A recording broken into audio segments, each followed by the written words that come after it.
Yair Rodriguez versus Brian Ortega, the battle between friends, between Mexicans, and the people's main event. Let me predict it for you guys in this video. Hello and welcome to Bloodsport MMA. Salam alaikum, my brother. For all of you who don't know, Brian Ortega and Yair Rodriguez are actually friends in real life. So they're not just like opponents that have sympathy for each other. They actually are real friends. I don't know to what extent, I don't know how often they see each other, whatever, but they're definitely more than just opponents. But it's the second time that they fight each other. Why is that? Well, short version is they fought each other in the second round. Brian Ortega dislocated his shoulder and Yair by that then won by TKO due to injury. Doctor, stoppage! They're telling doctor stoppage! But that obviously is not a real win that you want to sit on, so they thought, hey, let's run it back. What happened since that win? That is pretty important for this whole prediction. Since that since that fight, Brian Ortega was recovering. It was a serious shoulder injury. Shoulder is always something that takes time, that you don't want to rush back from. And Ortega took his time to recover, which is smart. He's 32 years old still, so he's not old. I'm old. So now it's a perfect time for him to come back. He's fully healed, whatever. But he didn't fight in the meantime. Whilst Yair Rodriguez, after that fight, fought Josh Emmett for the interim title, won it, and then fought Volkanovski for the real title, lost that fight by TKO, right? So in the meantime, while one guy was recovering, the other guy was active, having 2 fights. And what I really like for Yair is that, first of all, it's 2 5-round experiences against Emmett, against Volk, 5 rounds with the high pressure off the belt, whatever. There's always positive experience for you. Also losing to Volk.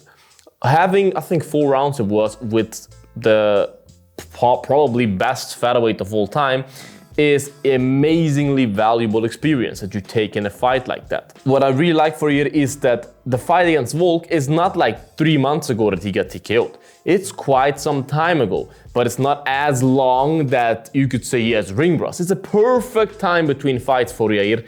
So I believe Yair will come in really perfectly prepared with the 2 fights under his belt since the last one.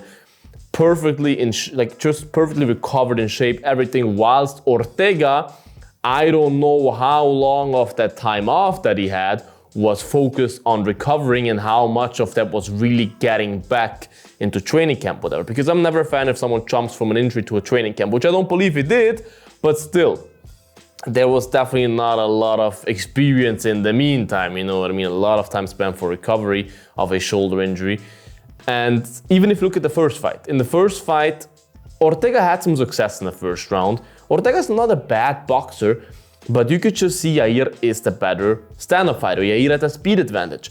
And whilst Ortega is famous for his grappling, I'm just not sure. Of course, he could submit Yair. 100% he could submit Yair. Absolutely, 100%. But I'm just not sure if Yair will allow Ortega to get to those positions where a submission is there. What favors Ortega is that it's a 5-round fight.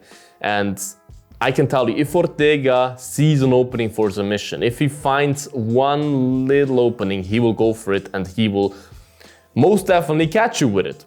You saw with Volk. Volk only survived because I don't know what was in his head in this moment. His face was getting purple and everything. Ortega can submit everyone. Ortega is such a high-level black belt. And this could be a danger for Yair. This is definitely a big factor in the fight and definitely a possible outcome. Ortega by submission is not a bad bet if you're a betting man. But I have to be honest, Yair looked faster, is faster.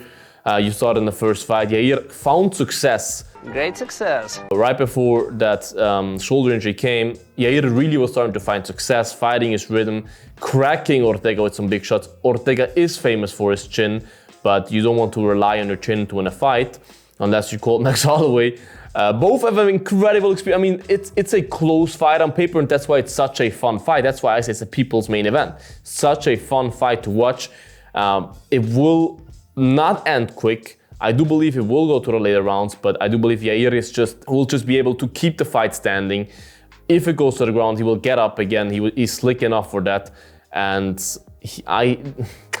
I'm not sure if he will finish Ortega. You know what? I go with decision. Even though in a 5-round fight, Yair with his slick kicks and everything could catch Ortega, but Ortega has, as far as I know, never been finished. Unless, of course, a shoulder injury. But, I mean, Holloway beat the crap out of him. Volk beat the crap out of him. He has a crazy chin.